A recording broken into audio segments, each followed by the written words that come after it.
अगर दूध कीड़ा होगी तो पासे मेरे मामा से ही फेंकेंगे, और अगर नहीं तो भ्राताश्री आप दूध कीड़ा छोड़कर जा सकते हैं, मुझे कोई आपत्ति नहीं है। ऐसा कहकर दुर्योधन बैठ जाता है। जय श्री कृष्ण मित्रों, स्वागत है आपका हमारे चैनल अनुराग महुआ ब्लॉग पर। अगर आज आपका प्रथम आगमन है तो प्लीज़ सब्सक्राइब कर लें हमारे चैनल को, वीडियो को लाइक कर दें। आइए बढ़ते हैं आज के सुंदर प्रसंग की ओर। महाराज धृतराष्ट्र के द्वारा पांडवों का भव्य स्वागत किया जाता है उनके राजसी यज्ञ की खुशी में। तत्पश्चात महाराज धृतराष्ट्र आदेश देते हैं दूध कीड़ा कक्ष की ओर प्रस्थान का। क्रमशः सभी लोग उपस्थित हो जाते हैं और महाराज की स्वीकृति के बाद दूध कीड़ा प्रारंभ होती है। तब दुर्योधन कहता है, भ्राताश्री जो भी नियम बना ले हैं वो पहले बना लिए जाएं, जिससे कोई बाद में ये आरोप न लगा सके कि इस क्रीड़ा में बेईमानी हुई है या किसी के साथ अन्याय हुआ है। तब युधिष्ठिर कहते हैं, तुम तो मेरे अनुज हो और भाइयों के बीच कैसा विवाद। तब शकुनी कहता है, फिर भी खेल खेल होता है भांजे, और खेल में नियम आवश्यक हैं। तब धर्मराज युधिष्ठिर कहते हैं कि मैं अपनी ओर से तो कोई विशेष नियम नहीं बताना चाहूँगा। हाँ, अगर तुम्हारा कोई नियम हो तो तुम बता दो। तब दुर्योधन कहता है कि भ्राताश्री दांव तो मैं लगाऊंगा, लेकिन मेरी ओर से पासे मेरे मामा श्री ही फेंकेंगे। तब अर्जुन कहता है, युद्ध और द्यूत में कोई प्रतिनिधि नहीं होता है, और अगर तुम्हें पासे फेंकना नहीं आता तो बंद करो ये दूध सभा। तब युधिष्ठिर कहते हैं, ठीक है। अर्जुन को समझाते हैं इससे क्या फर्क पड़ना है, और इस प्रकार से द्यूत कीड़ा आरंभ हो जाती है। धर्मराज युधिष्ठिर एक अनमोल माला सर्वप्रथम दांव पर लगाते हैं, जिसे शकुनी जीत लेता है, क्योंकि शकुनी ने दुर्योधन को पहले ही अपने पासे दे रखे थे और दुर्योधन के पासे स्वयं लेकर के बैठा था। तब ऐसे में जीत उसकी क्यों ना होती। और उस माला के बाद महाराज युधिष्ठिर अपने रथ, हाथी, घोड़े, दास दासियां,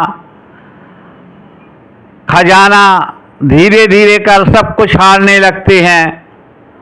और एक समय ऐसा आता है जब वो इंद्रप्रस्थ के साथ अपनी प्रजा को भी हार जाते हैं, लेकिन वो जीत की तृष्णा अभी भी युधिष्ठिर के मन में है। तब वो अपने छोटे भाई सहदेव को ही दांव पर लगा देते हैं, और ऐसा करते करते एक बार स्वयं को भी हार जाते हैं।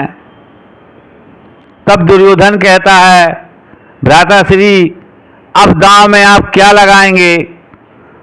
तब युधिष्ठिर असहाय होकर कहते हैं, अब तो मेरे पास दांव में लगाने के लिए कुछ भी नहीं है। बीच बीच में भीम अर्जुन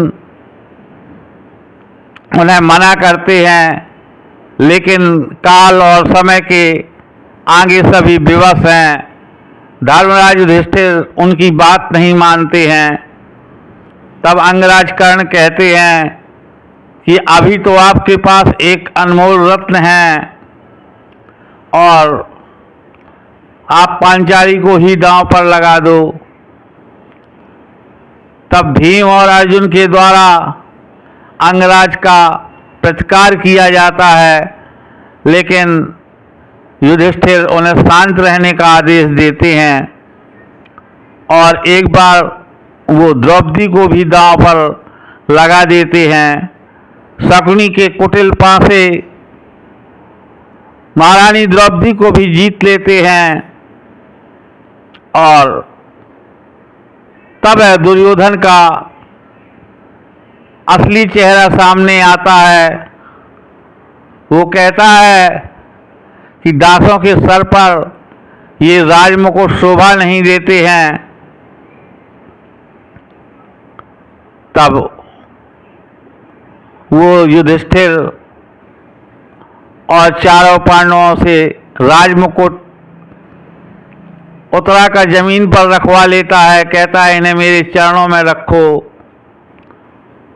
इधर गंगा पुत्र भीष्म, द्रोणाचार्य, कृपाचार्य, विदुर सभी लोग कुछ भी कहने का साहस करते हैं तो दुर्योधन उन्हें बीच में ही चुप करा देता है और द्रौपदी को जीतने के बाद वो आदेश देता है महामंत्री विदुर को कि जाओ हमारी दासी द्रौपदी को बुला करके लाओ।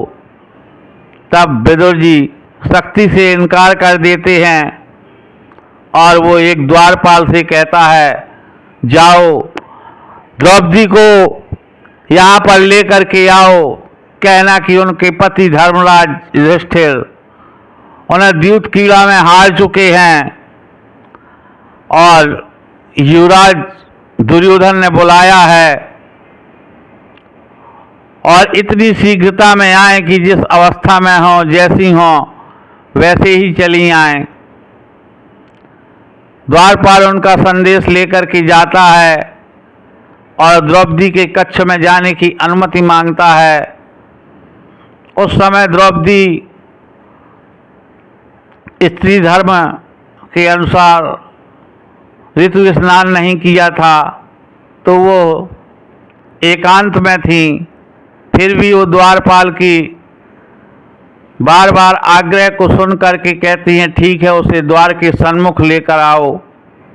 दासी द्वार के सन्मुख लाती है और वो बताता है कि महाराज युधिष्ठिर उस दूत कीड़ा में सब कुछ हार गए हैं, साथ ही साथ आपको भी।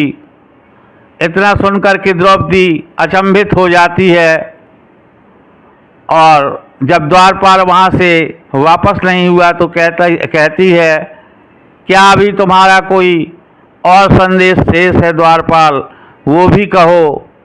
तब द्वारपाल कहता है बहुरानी मेरी जिह्वा से नहीं निकलता, लेकिन राजकुमार दुर्योधन का आदेश पूरा तो करना ही पड़ेगा। उन्होंने कहा है दासी द्रौपदी को हमारे समीप लेकर आओ। तब द्रौपदी कहती है जा कर के महाराज युधिष्ठिर से पूछना कि पहले तुमने द्रौपदी को दांव में लगाया या स्वयं को हारने के बाद दांव में लगाया। इतना सुनकर द्वारपाल वापस आ जाता है। मित्रों कैसा लगा आज का छोटा सा प्रसंग जरूर बताइएगा। यहाँ तक बने रहने के लिए आप सभी लोगों का हृदय से धन्यवाद। जय श्री कृष्ण।